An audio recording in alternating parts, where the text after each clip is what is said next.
جی ہاں دوستو، آج سے تقریباً 882 سال پہلے کی بات ہے۔ سلطان نور الدین رحمۃ اللہ معمول کے مطابق رات کے نوافل و وظائف سے فارغ ہوئے اور سو گئے۔ آنکھیں کیا بند ہوئی، مقدر جاگ اٹھا۔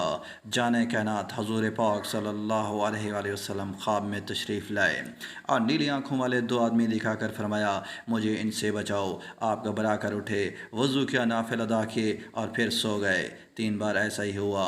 آپ رحمۃ اللہ علیہ نے رات ہی میں اپنے وزیر کو بلایا، مشورہ ہوا اور اگلی صبح ہی بہت سا مال لے کر مدینہ منورہ کی جانب چل پڑے۔ 16 دن کے سفر کے بعد مدینہ منورہ پہنچے، شہر سے باہر غسل کیا، پھر شہر میں داخل ہوئے، ریاض الجنہ میں نوافل ادا کیے اور روضہ رسول پر حاضری دینے کے بعد مسجد ہی میں بیٹھ گئے۔ سب اہل مدینہ کو بلایا گیا، سلطان تشریف لائے اور نذرانہ تقسیم کرنا چاہتے ہیں۔ چنانچہ مدینہ شریف کے ہر فرد کو نذرانہ دیا گیا، لیکن مطلوبہ افراد نظر نہ آئے۔ پوچھنے پر بتایا گیا کہ اہل مغرب سے 2 نیک متقی شخص کسی سے کچھ نہیں لیتے، بلکہ باکثرت صدقہ کرتے ہیں، رات بھر عبادت و ریاضت کرتے ہیں اور دن میں پیاسوں کو پانی پلاتے ہیں۔ انہیں حاضر کیا گیا تو سلطان نے فوراً پہچان لیا، یہی وہی بدبخت جو رسول صلی اللہ علیہ وسلم نے خواب میں دکھائے تھے۔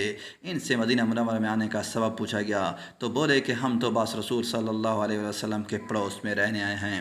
بار بار پوچھا گیا لیکن انہوں نے حقیقت نہیں بتائی۔ جب ان کے مکان کی تلاشی لی گئی تو وہاں سے ڈھیر سارا مال اور چند کتابیں ملیں۔